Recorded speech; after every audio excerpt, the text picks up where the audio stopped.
নমস্কার, শুরু করলাম আজকের চতুর্থ স্তম্ভ। আমি সুচন্দ্রিমা। সেই জুন মাসে ইন্ডিয়া জোট তৈরি হয়েছিল। জোটের প্রথম উদ্যোক্তা পাল্টি কুমার নীতিশজি আপাতত এনডিএতে ফিরে গেছেন। সেই জোট হবার পরে মহারাষ্ট্রে এনসিপি ভেঙে দু টুকরো। কংগ্রেসের বিরাট নেতা প্রয়াত এসবি চৌহানের পুত্র একদা মহারাষ্ট্রের মুখ্যমন্ত্রী অশোক চৌহান চলে গেছেন বিজেপিতে। কংগ্রেসের নেতা মিলিন্দ দেওরা বিজেপিতে যোগ দিয়েছেন।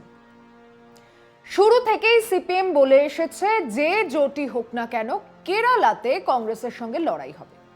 জোটের বহু আলোচনার পরে মমতা বন্দ্যোপাধ্যায় জানিয়ে দিয়েছেন এ রাজ্যে জোট হবে না। যে কংগ্রেস দলের রাজ্য নেতা রাজ্যে ৩৫৬ ধারা প্রয়োগ করার দাবি জানাচ্ছেন, সে রাজ্যে কংগ্রেসের সঙ্গে জোট সম্ভব নয়।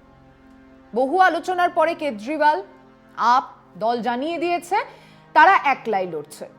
কাশ্মীরে ফারুক আব্দুল্লাহ জানিয়েছেন কংগ্রেসের সঙ্গে জোট নয়। পিডিপির মেহবুবা মুফতি জানিয়েছেন কোনো নির্বাচনী সমঝোতা হচ্ছে না। এক বিরাট ঢাকঢোল বাজিয়ে রাহুল গান্ধী তার দ্বিতীয় পদযাত্রা ন্যায়যাত্রা শুরু করলেন। তাতে খাজনার চেয়ে বাজনাই বেশি শোনা গেছে। সিপিএম ছাড়া ইন্ডিয়া জোটের কোনো শরিক দল সেই ন্যায়যাত্রাতে সামিল হননি। মাথায় রাখুন, রাহুল গান্ধীর প্রথম ন্যায়যাত্রাতে কেরালায় সিপিএম সামিল হয়নি। আবার পিনারাই বিজয়নের ডাকা দিল্লি সমাবেশে কংগ্রেসের নেতারা হাজির হননি। সেই ইন্ডিয়া জোট তৈরি হবার পরে রাজস্থান, ছত্তিশগড় হারিয়েছে কংগ্রেস। বিরাট পরাজয় মধ্যপ্রদেশে। তেলেঙ্গানাতে মুখ রক্ষা হয়েছে, সেটাও কতদিনের জানা নেই। এরই মধ্যে অখিলেশ যাদব আলটিমেটাম দিয়ে দিয়েছেন, 15টা আসন নিলে নিন, না হলে জোট হবে না। আর জোটই যদি না হয় তাহলে ন্যায় যাত্রাতেও আমরা থাকবো না। ইউপিতে ইন্ডিয়া জোটের শরিক রাষ্ট্রীয় লোকদল আজ বা কাল এনডিএতে যাবার আনুষ্ঠানিক ঘোষণা করবে। মনীষ তিওয়ারি বা কমলনাথ আর তার পুত্র নকুলনাথ কি করবে তা নিয়ে সংশয় কংগ্রেস নেতৃত্ব। কমলনাথ, ইন্দিরা গান্ধী যাকে তার তৃতীয় সন্তান বলতেন, এই সেদিনও যিনি ছিলেন মধ্যপ্রদেশের ঘোষিত মুখ্যমন্ত্রীর চেহারা, তিনি পাল্টি খেলে মুখ পোড়ার আর বাকি কি থাকবে? ওদিকে কংগ্রেসের কাজকর্ম নিয়ে জাতীয় সংবাদ মাধ্যমে কি আলোচনা চলছে? এক, রাহুল গান্ধীর ন্যায়যাত্রা কেবল রাহুল গান্ধীর মেকওভারের এক অক্ষম প্রচেষ্টা। 2, রাজস্থান থেকে অসুস্থ সোনিয়া গান্ধী রাজ্যসভার প্রার্থী হলেন। 3, রায়বেরেলি থেকে দাঁড়াচ্ছেন প্রিয়াঙ্কা গান্ধী, তিনিও নাকি দুদিন হাসপাতালে ছিলেন। জয়রাম রমেশ, কেসি বেনুগোপাল, পবন খেরাদের দেখলে মনে হচ্ছে হেরে যাওয়া রাজার ক্লান্ত সৈনিক। সব মিলিয়ে এই মুহূর্তে ইন্ডিয়া জোট এক বিশুদ্ধ অশ্বটিম। ফিরছে একটা বিরতি নিয়ে, সঙ্গে থাকুন। জুন মাসে তৈরি হয়েছে ইন্ডিয়া অ্যালায়েন্স। আজ অব্দি একটা সম্মিলিত জনসভা। প্রত্যেক নেতা মঞ্চে বসে আছেন, দেশের নানান সমস্যা নিয়ে তাদের কথা বলছেন, মানুষ শুনছে। এরকম ছবি দেখেছেন? একবারের জন্য নয়। অথচ আদত ছবিটা কি রকম? দক্ষিণ বিজেপির কবজার বাইরে। বিজেপিকে প্রাণপণ বিভিন্ন দল ভাঙার চেষ্টা করতে হচ্ছে। বাংলাতে তৃণমূল এক বড় প্রতিরোধ। ইডি, সিবিআই আর মিডিয়া দিয়েও সামলানো যাচ্ছে না। বিহারে নীতিশ এসে লাভ হলো না ক্ষতি, তা বিজেপির মধ্যেই দ্বিমত আছে। কেজরিওয়াল দিল্লি, পাঞ্জাবে দাঁত চেপে লড়ছেন।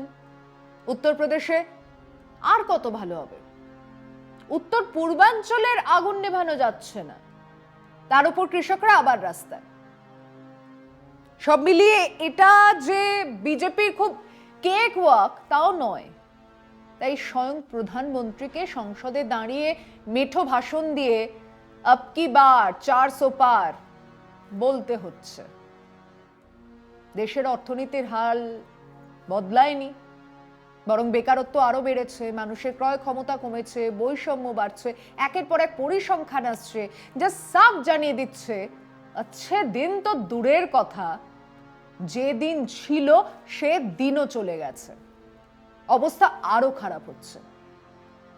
এমনকি নির্বাচনী সমীক্ষাতে 350 পার করে দেওয়া সংস্থার রিপোর্টে স্মল লেটার্স, খুব গোলমেলে। কদিন আগেই বলেছি, আবার এই ফাঁকে জানিয়ে রাখি, যেখানে বলা হচ্ছে যাদের মোবাইল ফোন আছে তাদের 41% বিজেপিকে ভোট দেয়, যাদের নেই তাদের 35% বিজেপিকে ভোট দেয়। তার মানে গরিব লোকজনেদের অন্তত 6% বিজেপিকে ভোট দেয় না, যে হিসেব এই সার্ভেতে এলোই না। এর ওপরে বলা হয়েছে এই সার্ভে 3% এদিক ওদিক হতে পারে। তার মানে বিজেপি 42% ভোট পাবে বলা হয়েছে, সেটা 39% হতেই পারে। কংগ্রেস 37% ভোট পাবে বলা হয়েছে, সেটা 40% হতেই পারে। সার্ভেতে এই কথা বলা আছে, কিন্তু মানুষ তো সার্ভের এসব দেখেন না। মোট কে কত পেতে পারে ধরে নিয়েই পারসেপশন তৈরি করে। কাজে এই সার্ভেও আসলে সেই সাইকোলজিক্যাল ওয়ারফেয়ারের অঙ্গ মাত্র। এবং মজা এখানেই শেষ নয়। এই সার্ভেতে মানুষের মতামত বহু বিষয় নেওয়া হয়েছে, সেখানে অর্থনীতির বহু প্রসঙ্গ আছে। জিজ্ঞেস করা হয়েছিল বেকারত্ব নিয়ে আপনারা কতটা চিন্তিত। 52% মানুষ অত্যন্ত চিন্তিত, 19% মানুষ চিন্তিত। মানে যাদের মধ্যে সার্ভে করা হলো তাদের 71% বেকারত্ব নিয়ে চিন্তিত, তাদের মনে হয়েছে বেকারত্ব বাড়ছে। আচ্ছা, মূল্যবৃদ্ধি নিয়ে কি ভাবছেন? 62% মানুষ বলেছেন খুব খারাপ অবস্থা, সংসার চালানো দায় হয়ে পড়েছে। আপনার আর্থিক অবস্থার হাল কেমন? উত্তরে 35% মানুষ জানিয়েছেন আগের থেকেও খারাপ, 29% বলছেন আগের মতোই আছে। মানে 10 বছর বিজেপি শাসনের পরে 64% মানুষ মনে করছেন অবস্থা আগের চেয়েও খারাপ বা আগের মতোই আছে। মাথায় রাখুন, এর মধ্যে সেই গরিব অংশের মানুষ নেই যাদের একটা মোবাইল ফোনও নেই। তারপরে জিজ্ঞেস করা হয়েছিল, আচ্ছা এই অবস্থা পাল্টাবে বলে কি আপনি মনে করেন? 30% মনে করেন আগের চেয়েও অবস্থা খারাপ হবে। 36% মনে করেন যা ছিল তাই থাকবে। মানুষজনকে জিজ্ঞেস করা হয়েছিল, আপনাদের কি মনে হয় আর্থিক বৈষম্য বাড়ছে? 45 জন বলেছেন হ্যাঁ বাড়ছে, মাত্র 37% বলেছেন না বাড়ছে না। প্রশ্ন, সরকারি নীতিতে কার লাভ? 52% মানুষ বলেছেন বড় ব্যবসায়ীদের, এই জমানাতে লাভ হয়েছে। দুর্নীতি কমেছে? 47% মানুষ বলেছেন না, কমেনি। আচ্ছা, যে দেশের মানুষ মনে করে বেকারত্ব বাড়ছে, মনে করে মূল্যবৃদ্ধি অসহ্য হয়ে উঠছে, মনে করে যে এই সরকার কেবল বড় ব্যবসায়ীদের জন্য কাজ করছে, মনে করে যে বৈষম্য বাড়ছে, অর্থাৎ এক মজার ধাঁধা যেখানে মানুষ সরকারের উপরে ক্ষুব্ধ, মানুষ সরকারের কাজে খুশি নয়, কিন্তু তার সামনে কোনো বিকল্প নেই বা বিকল্প শক্তিরা নানা অংশে বিভক্ত। কারণ কংগ্রেস নেতৃত্ব আর কংগ্রেসের সঙ্গে দেশের অন্যান্য রাজনৈতিক দলের সম্পর্কের পুরনো ইতিহাস। আসছি সে কথা বিরতির পর, সঙ্গে থাকুন। প্রথমে আসি নেতৃত্বের কথায়। যদি এমনই হয় যে গান্ধী পরিবার ছাড়া কংগ্রেসের উঠে দাঁড়ানোর আর কোনো পথ নেই, তাহলে ন্যাকামি না করে, চালাকি না করে সামনে এসে রাহুল গান্ধীর সেই পদে বসুন। দেশের প্রধানমন্ত্রীর পদে বসে থাকতেন সোনিয়া গান্ধী, রাহুল দেশ জুড়ে ন্যায় যাত্রা করছেন, দ্বিতীয় নেতৃত্বের স্ট্রাগল চলছে, ট্রেনিং চলছে, অভিজ্ঞতা অর্জন করছেন, ঠিক হতো। কিন্তু কংগ্রেস সভাপতি মল্লিকার্জুন খার্গে আর দলের সব রিসোর্স থেকে সেজো মেজো ছোট নেতা রাহুল গান্ধীর ইমেজ বিল্ডিং এর কাজে লেগে পড়েছেন। হয় নাকি? রাজ্যে মুখ্যমন্ত্রী মমতা বন্দ্যোপাধ্যায়, ভাইপো অভিষেক পরের নেতৃত্ব হিসেবে রাজ্য জুড়ে পদযাত্রা, ট্রাক যাত্রা করছেন, বোঝা গেল। দলের সভাপতিকে বাদ দিয়েই কংগ্রেসের ন্যায় যাত্রা হয়ে উঠেছে রাহুল গান্ধীর ইমেজ বিল্ডিং ইভেন্ট। আগামীকাল দেশে বড় কিছু হলে মোদিজির কোনো বড়সড় ঘোষণার পরে কোন বোকা সাংবাদিক মল্লিকার্জুন খার্গের প্রতিক্রিয়া নিতে যাবেন? তারা স্বাভাবিক কারণেই রাহুল গান্ধীর কাছেই আসবেন, কারণ দুধুভাতু খেলাটা সকলেই বোঝে। আর ঠিক সেই কারণে মোদিজির সুবিধে, কারণ এ দলে কমলনাথও নিজেকে বঞ্চিত মনে করেন, মিলিন্দ দেওরাও করেন। কমলনাথ জানেন এই সময় ছেলের ভবিষ্যৎটা গুছিয়ে মানে বানপ্রস্থে গেলেও ভালো। মোদিজি অনায়াসে হাত তুলে বলতেই পারেন, এই দল গান্ধী পরিবারের, এই দলে শুরু এবং শেষ কথা গান্ধী পরিবার থেকেই আসে। এটা একটা বংশানুক্রমিক শাসন। মানুষ কেন বিশ্বাস করবে? আর এই কথা কি কেবল মোদিজি বলছেন, নাকি কদিন আগে পর্যন্ত কমিউনিস্টরা বলেছে?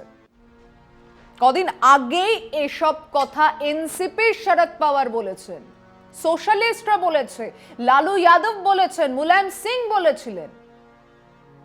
আর এটাই তো নরেন্দ্র মোদীর সুবিধে, যে আজ যে কথাগুলো উনি কংগ্রেসকে বলছেন সেই সব কথাই এই বিরোধী দলেরা সেই কবে থেকেই বলে আসছে। এসমান আসার সময় মনে ছিল না যে এগুলো কালা কানুন?